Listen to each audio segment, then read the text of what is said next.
So, hi team, I'm the team. I'm founder CEO to Dr. Pitch Abroad MBBS Consultant Services. I'm a professional education consultant and career counselor. So today's topic was sir, very important topic andi. So 5 common mistakes andi. So mistakes in MBBS Abroad decision making 2020-24. అంటే ఈ mistakes అనేది మీరు 100% చేయొద్దండి. So ఆ 5 mistakes అంటే ఈరోజు check చేద్దాము. So ఈ వీడియో సరికి మీరు ఫస్ట్ నుంచి లాస్ట్ వరకు చాలా జాగ్రత్తగా చూడండి, ఎందుకంటే ఇది చాలా ఇంపార్టెంట్ వీడియో అండి. సో అంటే మనం ఒకసారికి పేమెంట్ ఇష్యూస్ అవ్వచ్చు, ఆఫర్స్ అవ్వచ్చు, డిస్కౌంట్స్ అవ్వచ్చు, రష్యాలో ఒకసారికి లైసెన్స్ ఎగ్జామ్స్ అవ్వచ్చు, లేదంటే రష్యన్ లాంగ్వేజ్ అవ్వచ్చు, తర్వాత అసలు యూనివర్సిటీ ఎలా సెలెక్ట్ చేసుకోవాలి, types of the universities, country ఎలా సెలెక్ట్ చేసుకోవాలి, ఎన్ఎంసీ వెరిఫికేషన్ డాక్యుమెంట్, ఇవన్నీ కొరిలేట్ చేసి చెప్తానండి. ఇప్పటి వరకు చెప్పిన వీడియోస్ మొత్తం ఒకసారికి ఇన్ఫర్మేషన్ అంతా ఒక 5 to 10 minutes లో ఫుల్ ఇన్ఫర్మేషన్ ఇస్తాను. అంటే మీకు డెసిషన్ మేకింగ్ తీసుకునేటప్పుడు ఇది చాలా బాగా ఉపయోగపడుతుంది అనమాట. అసలు ఏ కంట్రీ, ఏ యూనివర్సిటీ, అసలు ఏంటి వాట్స్ వాట్ అనేది. ఓకేనండి. Okay, so before going to that video అండి. సో రష్యాలో వస్తుంది సార్ మనకి top and university admissions almost all close to end అండి. ఎవరైనా రిజర్వ్ చేసుకోవాలంటే జస్ట్ చేసి పెట్టుకోండి. మీరు just wait for results. Already results వచ్చాయి కాబట్టి counselling, first counselling, second counselling, mop up round అంటే 100% అనేది అడ్మిషన్స్ ఉండవు. సో కాబట్టి మీకు ఎంత బడ్జెట్ రైట్ నౌ అయితే బడ్జెట్ 20 లక్షల బడ్జెట్ ఉంది, including food and accommodation, 30 lakhs, 35 lakhs, up to 20 lakhs, 25 lakhs, 30 lakhs, up to different budgets right now available. So మీరు టైం వేస్ట్ చేసే కొద్దిసరికి ఆల్మోస్ట్ సరికి అవి క్లోజ్ అయిపోతాయి అనమాట. ఎందుకంటే మనం ఒక్కరమే కాదు కాబట్టి all over India, all over the world చేస్తారు కాబట్టి అప్లికేషన్. సో కాబట్టి ఎందుకు ఇంకో విషయం కూడా, ఎందుకంటే సార్ సో September 1st నుంచి అఫీషియల్గా క్లాసులు జరుగుతాయి. అంటే మనం ఆగస్టులో వెళ్ళాల్సి వస్తుంది, మనకి ఎంతో టైం లేదు. జూలై మధ్యలో మనం జూన్ ఆల్మోస్ట్ అండ్ 5th సగం జూన్ అయిపోయింది.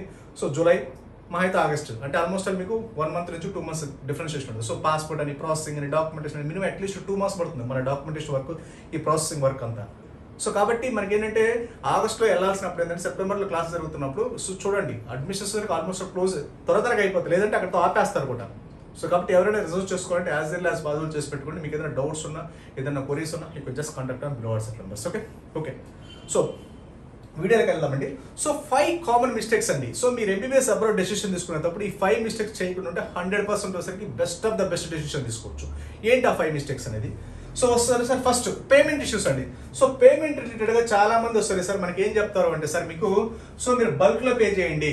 So for example college fees, hostel fees, mess fees ఒక 25 lakhs ఉందనుకోండి, లేదా 30 lakhs ఉందనుకోండి. సో మీరు 30 lakhsలో ఒకేసారి పే చేస్తే మొత్తం ఈ ఫీజు మొత్తం ట్యూషన్ ఫీజు, హాస్టల్ 6 years సంబంధించి మొత్తం ఒకేసారి పే చేస్తే మీకు 30 lakhs కాదు సార్ 25 lakhs వస్తుంది. లేదా ఈ 30 lakhsలో 15 lakhs పే చేస్తే ఒకేసారి పే చేస్తే 2 lakhs తగ్గిస్తాము, 30 lakhs పే చేస్తారు. అంటే సెమీ ప్యాకేజ్ అనమాట. 6 years కలిపి ఒకే ప్యాకేజ్, 3 years కలిపి ఒకే ప్యాకేజ్ అంటారండి. సో రష్యాలో వస్తే సార్ ఇలాంటి ప్యాకేజ్ అనేవి ఉండవండి. అసలు ఇలా ప్యాకేజ్ అనేది ఉండదు.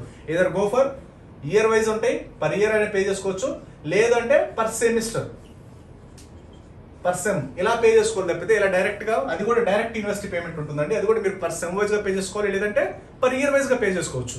మోస్ట్లీ 90% ఆఫ్ ద స్టూడెంట్స్ వచ్చరికి సెమ్ వైజ్గా పే చేసుకుంటారు. ఎవరి దగ్గర ఏంటంటే ఇయర్లీ వైజ్ పే చేసుకుంటారు, ఇయర్లీ వైజ్ కూడా పే చేసుకోవడానికి ఆఫర్ చేస్తారు. అదే మీరు 2 years ఒకసారి, 3 years ఒకసారి ఒకేసారి పే చేస్తారంటే universities are not accepted. So Russian government not accepting any university. రష్యాలో మీరు ఏ యూనివర్సిటీ కూడా ఇలా బల్క్ అమౌంట్లో సెమీ ప్యాకేజ్లు యాక్సెప్ట్ చేయరు. అది చాలా పెద్ద మిస్టేక్ అవుతుంది. మీరు పే చేస్తారనుకుంటే యూనివర్సిటీలో ఉండవు, మీరు ఎవరైతే పే చేస్తారో వాళ్ళ దగ్గర ఉంటాయి అమౌంట్. సో కాబట్టి అలా ప్యాకేజ్, సెమీ ప్యాకేజ్ అనేవి ఉండవు. సో మీరు ఏదైనా గో ఫర్ మీరు ఇయర్కి 2 times అయినా పే చేసుకోవచ్చు, లేదా ఇయర్లీ వన్స్ అయినా పే చేసుకోవచ్చు. సో మీరు ఇలా సెమీ ప్యాకేజీలు ఒకేసారి పే చేస్తే ₹1,00,000, ₹2,00,000 డిస్కౌంట్స్ ఆఫర్స్ వస్తే మాత్రం టోటల్ అమౌంట్ మొత్తం లాస్ అవుతారు. ఎందుకంటే కన్సల్టెంట్ చేతుల్లో ఉంటాయి, మీకు యూనివర్సిటీ డైరెక్ట్ పే చేయడానికి ఉండదు, అసలు యాక్సెప్ట్ చేయరు కూడా. ఇదో పాయింట్ బాగా గుర్తుపెట్టుకోండి పేమెంట్ ఇష్యూస్లో. తర్వాత సార్ చాలా మంది ఏంటంటే సార్ మనకి ఆఫర్స్ అండి, ఆఫర్స్ డిస్కౌంట్స్ ఇస్తున్నారు, ఫ్రీ ఫ్లైట్ టికెట్ అంటున్నారు, ఫ్రీ ల్యాప్టాప్ అంటున్నారు, ఫ్రీ అంటున్నారు. అంటే సో మనకి మెస్ ఫీజు ఒక 1 year ఫ్రీ ఇస్తాము, లేదంటే ఫ్లైట్ టికెట్ ఆఫర్స్, డిస్కౌంట్స్, మీరు త్వరగా అడ్మిషన్ చేసుకోండి, ఈ ప్యాకేజీలు ఇచ్చేస్తాము, ప్రాసెసింగ్ ఫీజు తగ్గిస్తాము, కన్సల్టెన్సీ ఫీజు తగ్గిస్తామని చెప్తున్నారండి. సో ఇది చాలా మతలబ్ అండి. ఎందుకంటే ఇది కూడా పెద్ద బ్లండర్ మిస్టేక్. ఎందుకంటే సార్ మంచి యూనివర్సిటీస్ అనేది ఎవరు ఆఫర్స్, డిస్కౌంట్స్ ఇవ్వరండి. మీరు ఒక పాయింట్ గుర్తుపెట్టుకోవచ్చు. అసలు ఆ యూనివర్సిటీ మంచిదా కాదని తెలుసుకోవడానికి ఇలా ప్యాకేజీలు, సెమీ ప్యాకేజీలు ఇస్తారు. అది 100% వచ్చేసరికి 100% అది మంచి యూనివర్సిటీ కాదు. ఎందుకంటే మంచి యూనివర్సిటీస్ ఎప్పుడు కూడా డైరెక్ట్ యూనివర్సిటీ పేమెంట్స్ తీసుకుంటే, అది కూడా ఇయర్ వైజ్, సెమ్ వైజ్ తీసుకుంటాయి. ఎవరు కూడా బల్క్ పేమెంట్లు తీసుకోరు. ఎవరు కూడా ఏ మంచి యూనివర్సిటీ కూడా మీకు ఆఫర్లో డిస్కౌంట్లు ఇవ్వదు. ఆఫర్లో డిస్కౌంట్స్ ఇచ్చున్నారు అంటే మాత్రం 100% వస్తుంది. అది ఎక్కడో చోట మీరు అయితే లాస్ అవుతారు. ఎందుకంటే ఆఫర్స్, డిస్కౌంట్స్ ఇవ్వడం అసలు యూనివర్సిటీ వాళ్ళు ఎవరు, ఈవెన్ దో కన్సల్టెంట్లు ఇవ్వచ్చు కదా అంటారు. సో కన్సల్టెన్సీ వాళ్ళు కూడా ఎవరు, ఎందుకంటే మీకు ఆఫర్స్, డిస్కౌంట్స్ ఇచ్చి ఎవరు కూడా సర్వీస్ చేయరు. ఇది కూడా ఒక టైప్ ఆఫ్ బిజినెస్. సో అంటే ఎవరు సర్వీస్ చేయరు. సో మీరు ఒకసారి చూడండి, కీన్గా అబ్జర్వ్ చేస్తే మీకు అర్థమవుతుంది. సో 1,00,000 ఉన్నదాన్ని 2,00,000 చేసి దాంట్లో మీకు వచ్చరికి 50,000 తగ్గించడం వాళ్ళు చేస్తారు తప్పితే ఎవరు కూడా, ఎందుకంటే కన్సల్టెన్సీ ఫీజులు అనేది వాళ్ళకి సర్వే అవ్వాలి కాబట్టి ఎవరు కూడా ఆఫర్స్ డిస్కౌంట్స్ అనే భారీ ఆఫర్స్ భారీ డిస్కౌంట్స్ ఇస్తున్నారంటే సంథింగ్ మీకు ఇక్కడ కాలేజ్ ఫీజులో లేదా వాళ్ళ దగ్గర కాలేజ్ ఫీజు వాళ్ళు పే చేయించుకోవడం, లేదా కాలేజ్ ఫీజు 3 లక్షలు ఉంటే 4 లక్షలు వసూలు చేయడము. సో మోస్ట్ ఎస్పెషల్లీ వచ్చరికి మీరు రష్యాలో వచ్చరికి most of the state universities ఉంటాయి. స్టేట్ యూనివర్సిటీలు ఏం చేస్తారు అంటే సార్ మనకి ఇలాంటి స్టేట్ యూనివర్సిటీలు ఎక్కువ నడుస్తాయి. సో సెమీ ప్యాకేజీలు తర్వాత సరికి ఆఫర్లు డిస్కౌంట్లు, ఎందుకంటే most of the state universities అనేది బైలింగ్వల్ ఉంటాయి కాబట్టి రీసెంట్గా కన్వర్ట్ ఉంటాయి కదా, స్టూడెంట్స్ అడ్మిషన్ చేస్తుంటారు అక్కడ. వాళ్ళు ఇవ్వడం కానీ అలా జరుగుతుంది తప్పితే మీకు మంచి యూనివర్సిటీస్ అనే వాళ్ళు ఎవరు ఆఫర్స్ డిస్కౌంట్స్ అసలు యూనివర్సిటీస్ నుంచి ఉండవు. సో కన్సల్టెన్సీ వాళ్ళు అంటారా అదేంటంటే మీకు ఎక్కువ చేసి తక్కువ అంటే ఎక్కువ చూపించేసి తక్కువ దాంట్లో డిస్కౌంట్ ఇవ్వడం తప్పితే అంత ఏముండదండి. సార్ కంపేర్ చేసుకోండి మీకు అసలు దేనికి ఎంత అవుతున్నాయి, అసలు యూనివర్సిటీ ఫీజు అంత, యాక్చువల్ యూనివర్సిటీ ఫీజు అంత, వీళ్ళు ఎంత కలెక్ట్ చేస్తున్నారు. సో స్టేట్ యూనివర్సిటీ ఏంటంటే యాక్చువల్గా సార్ మీ బడ్జెట్ 20 లక్షలు అయితే సరిపోతుంది. మీకు 20, 30, 40 లక్షలు పెడుతున్నారంటే ఖచ్చితంగా వచ్చేసరికి అక్కడ కాలేజ్ ఫీజు స్టేట్ యూనివర్సిటీలో మ్యాక్స్ అయితే 2 లక్షల నుంచి 2.5 లక్షలు ఉంటుంది. అంటే 20 లక్షలు మ్యాక్స్ 20 లక్షలు దాకా ఉంటుంది ఇంక్లూడింగ్ ఫుడ్ అండ్ అకామిడేషన్ అంతా. మీకు 20 లక్షలు దాటి ఉందంటే మాత్రం కంపల్సరీగా వచ్చేసరికి అది స్టేట్ యూనివర్సిటీలో అది వర్తబుల్ కాదు, ఎందుకంటే అవి హైక్ చేసి ఉంటారు ఫీజులు. కాబట్టి మోస్ట్ అయితే ఒక 25 లక్షల వరకు అయితే పెట్టుకోవచ్చు అసలు స్టేట్ యూనివర్సిటీ అనేది మీకు, ఎందుకంటే public research university federal university మీకు 25 లక్షలు వస్తున్నాయి. ఇంకా 30 lakhs వరకు పెట్టుకోగలిగితే మీరు national research university international universities వస్తాయి. ఓకేనండి. సో కాబట్టి సో యూనివర్సిటీ సెలక్షన్ అప్పుడు కూడా వెరీ వెరీ ఇంపార్టెంట్ అండి. అసలు ఎందుకు ఆఫర్స్ ఇస్తున్నారు, ఎందుకు డిస్కౌంట్స్ ఇస్తున్నారు, ఎందుకు బల్క్గా కట్టుకున్నారు, ఎందుకు ప్యాకేజ్లు ఆఫర్ చేస్తున్నారు. ఎవరు కూడా ఫ్రీ ఆఫర్స్, ఏ యూనివర్సిటీ వాళ్ళు కూడా ఫ్రీ ఫ్లైట్ టికెట్లు, ఫ్రీ ఆఫర్స్, ఫ్రీ ల్యాప్టాప్లు ఎవరండి. అక్కడ యూనివర్సిటీ మీరు చెక్ చేసుకోండి, ఎవరైనా ఇస్తున్నారు అంటే ఖచ్చితంగా ఆ యూనివర్సిటీ ఏదో సంథింగ్ ప్రాబ్లం ఉంటుంది. ఎందుకంటే మంచి యూనివర్సిటీకి ఆల్మోస్ట్ అడ్మిషన్ క్లోజ్ అయిపోతాయి, ఆటోమేటిక్గా క్లోజ్ అయిపోతాయి. సో అక్కడ క్లోజ్ అవ్వలేదు అంటే మీకు ఆఫర్స్ డిస్కౌంట్ ఇస్తున్నారు అంటే సంథింగ్ ఇస్ ఫిషీ, అంటే మీకు ఎక్కడో ఆ యూనివర్సిటీలో ఎక్కడో ప్రాబ్లం ఉంటుంది. అది మోస్ట్లీ ఇక్కడ ఫ్రీ ఆఫర్లు, డిస్కౌంట్, ల్యాప్టాప్లు, సెమీ ప్యాకేజీలు అంటే స్టేట్ యూనివర్సిటీలో ఉంటాయి. సో మీకు federal universities, public research, national university ఇవేమి ఉండవు అనమాట. తర్వాత సరికి సార్ రష్యన్ లాంగ్వేజ్. సో రష్యాలో సరికి రష్యన్ లాంగ్వేజ్ నేర్చుకోవాలంటే కదండి ఎంట్రన్స్ ఎగ్జామ్స్ గురించి అడుగుతున్నారు. తర్వాత సరికి లైసెన్స్ ఎగ్జామ్ రష్యాలో రాయాలంట. తర్వాత రష్యాలో సరే రష్యన్ లాంగ్వేజ్ ఉంటుందంట. ఎంబీబీఎస్ మొత్తం 100% రాంగ్ అండి. సో మీకు ఎంబీబీఎస్ మొత్తం సరికి మీకు అడ్మిషన్ లెటర్ తీసుకుంటే క్లియర్గా ఉంటుంది, ఫుల్ ఇంగ్లీష్ మీడియం రాస్తుంటారు అక్కడ. సో ఎవరైతే లోకల్ స్టూడెంట్స్ ఉంటారు కదా వాళ్ళు లోకల్ స్టూడెంట్స్ రష్యన్ మీడియం ఆప్ చేసుకున్న వాళ్ళకి ఆ రష్యన్ ఎగ్జామ్స్ జరుగుతాయి. ఇంటర్నేషనల్ స్టూడెంట్స్ అందరూ బై డిఫాల్ట్ ఇంగ్లీష్ కదా ఆప్ చేసుకున్నారు, అందరికి ఇంగ్లీష్ మీడియంలో ఉంటాయి, ఎగ్జామ్స్ అన్ని ఇంగ్లీష్లో ఉంటాయి. లైసెన్స్ ఎగ్జామ్ అంటారు sir. So licence exam, entrance exam గురించి మాట్లాడుతున్నారండి. సో లైసెన్స్ ఎగ్జామ్ అనేది కూడా ఇంగ్లీష్లో ఉంటుందండి. జస్ట్ అది ఎగ్జామ్లో ఉంటుంది వైవా, అంటే జస్ట్ మీకు సర్టిఫికేట్ క్రిమినల్ జరిగినప్పుడు ఏంటంటే మీకు డిగ్రీ అవార్డ్ చేసినప్పుడు ఏంటంటే ఫైనల్గా జస్ట్ ఒక ఫార్మాలిటీ లాగా ఉంటుంది. ఎవరు ఇప్పటివరకు ఫెయిల్ అయిన దాఖలు అసలు ఫెయిల్ అయితే లేదండి ఇప్పటివరకు. సో దాని గురించి అసలు భయపడాల్సిన అవసరం లేదు. ఈ ఎంట్రన్స్ ఎగ్జామ్ అంటారా, సో బేస్డ్ ఆన్ యూనివర్సిటీని బట్టి. ఫర్ ఎగ్జాంపుల్ కొన్ని యూనివర్సిటీ అంటే సీట్స్ తక్కువ ఉంటాయి, 20 సీట్లు 30 సీట్లు ఉంటాయి. 100 మంది అప్లై చేశారనుకోండి, అప్పుడు మీకు ఏంటంటే టఫ్ కూడా ఎగ్జామ్. అంటే కొన్ని తక్కువ సీట్లు ఉంటాయి, తక్కువ సీట్లు ఉండేవాడికి ఎక్కువ మంది అప్లై చేసి అప్పుడు మీకు ఏంటంటే టఫ్గా ఉంటుంది. సో ఈక్వలెంట్ సీట్స్ ఉన్నప్పుడు ఏంటంటే మీకు ఎలాంటి ఎగ్జామినేషన్ ఈజీగా ఉంటుంది. సో యూనివర్సిటీని బట్టి ఉంటుంది ఆ ఎగ్జామినేషన్ టఫ్ సింపుల్ అనేది. ఎంట్రన్స్ ఎగ్జామ్ ఇంకే లైసెన్స్ ఎగ్జామ్ అంటారా, అది ఫుల్ ఇంగ్లీష్ మీడియంలో ఉంటుంది. దానికి అసలు మీరు ఎలాంటి ఇష్యూ అసలు ఎగ్జామ్ అనేది ఉండదు, అది just viva. So just formality purpose. ఇప్పుడు ఎవరో ఫెయిల్ అయినా అసలు లేదు, అసలు అది జస్ట్ వైవాలో అడుగుతారంటే అది ఇక్కడ అడుగుతారు, ప్రపంచంలో ఎక్కడైనా అడిగేది. మీకు ఆ డిగ్రీ అవార్డ్ చేసేటప్పుడు ఏంటంటే ఫార్మాలిటీ పర్పస్ అడుగుతారనమాట ఫైనల్ ఇయర్లో. So Russian language. So Russian language ఎందుకంటే సార్ మీకు అక్కడ లోకల్, ఇప్పుడు మనం ఇప్పుడు తమిళనాడులోనో లేదా ఢిల్లీలోనో మన సీట్ వచ్చింది అనుకోండి, మనకు లోకల్ లాంగ్వేజ్ ఎందుకు యూజ్ చేస్తాము? So day to day communication use చేస్తాం తప్పితే తమిళనాడు చదువుతున్నామని మన తమిళ్లో ఎగ్జామ్స్ రాయం కదా. సో ముంబైలో చదువుతున్నామని హిందీలో మన ఎగ్జామ్స్ రాయం కదా. ఇంగ్లీష్లో ఎగ్జామ్ రాస్తా, ఇంగ్లీష్లో జరుగుతాయి అంతా. మనకి ఎందుకు local day to day communication కోసం మాత్రమే మనకు local language. Same like Russia కూడా అంతే, ఎగ్జామ్స్ అన్ని మీకు ఇంగ్లీష్లో జరుగుతాయి. మన రష్యన్ లాంగ్వేజ్ ఎందుకంటే డే టు డే కమ్యూనికేషన్ మాత్రమే. మీకు చెన్నైలో వెళ్తే ఎలా ఉంటుందో రష్యా వెళ్ళిన సేమ్ అంతాడు. అక్కడ రష్యన్ లాంగ్వేజ్, ఇక్కడ చైనీస్, తమిళ్. సో మనకి ఇక్కడ ఎంబీబీఎస్ తమిళనాడులో లేదా పాండిచేరిలో లేదా ఢిల్లీ ఎయిమ్స్లో మన సీట్ వచ్చింది అనుకోండి, మనకి అక్కడ హిందీ ఉంటుంది. మరి ఎగ్జామ్స్ అన్ని హిందీలో రాయం కదా, ఇంగ్లీష్లో రాస్తాం. సేమ్ అయితే రష్యాలో కూడా అంతే, ఈ ఎగ్జామ్స్ అన్ని ఇంగ్లీష్లో రాస్తాం, ఎవ్రీథింగ్ అంతా. రష్యన్ లాంగ్వేజ్ ఎందుకు డే టు డే కమ్యూనికేషన్ కోసం, అక్కడ హిందీ ఎందుకు డే టు డే కమ్యూనికేషన్ కోసం మాత్రమే. అది లైసెన్స్ ఎగ్జామ్ అవ్వచ్చు, నార్మల్ ఎగ్జామ్స్ అవ్వచ్చు, ఎవ్రీథింగ్ అంతే. అంతే మీకు అడ్మిషన్ లెటర్ క్లియర్గా ఉంటుంది. అడ్మిషన్ లెటర్ చూస్తే అర్థమైపోతుంది అది ఫుల్ ఇంగ్లీష్ మీడియమా, బైలింగ్వల్ అవార్డ్స్ వాట్ అనేది. Already NMC verification document. ఇంకో విషయం కూడా చెప్పేదండి. సో మీరు ఏ కంట్రీ అయినా, మీరు రష్యా అవ్వచ్చు, కిర్గిస్తాన్ అవ్వచ్చు, కజకిస్తాన్ అవ్వచ్చు, జార్జియా అవ్వచ్చు, ఎన్ఎంసీ వెరిఫికేషన్ డాక్యుమెంట్ ఉంటుంది. అసలు ఆ ఎన్ఎంసీ వెరిఫికేషన్ డాక్యుమెంట్ చూస్తే మీకు అర్థమైపోతుంది. సో రష్యాలో అసలు ఎడ్యుకేషన్ సిస్టమ్ ఎలా ఉంటుంది, లేదా జార్జియా ఎడ్యుకేషన్ సిస్టమ్ ఎలా ఉంటుంది, రిజిస్ట్రేషన్ నెంబర్ ఇస్తున్నారా లేదా, అసలు ఎన్ఎంసీ రూల్స్ ఫాలో అవుతున్నారా లేదా, డిగ్రీ వ్యాలిడా కదని మీకు అక్కడే అర్థమైపోతుంది. ఎన్ఎంసీ వెరిఫికేషన్ డాక్యుమెంట్ క్లియర్ కట్గా ఆ కంట్రీ ఎంబసీ నుంచి వస్తుందండి అది. సో మీకు కావాలంటే ఆ ప్రొఫార్మా పంపిస్తూ సార్ చూడండి, చెక్ చేయండి.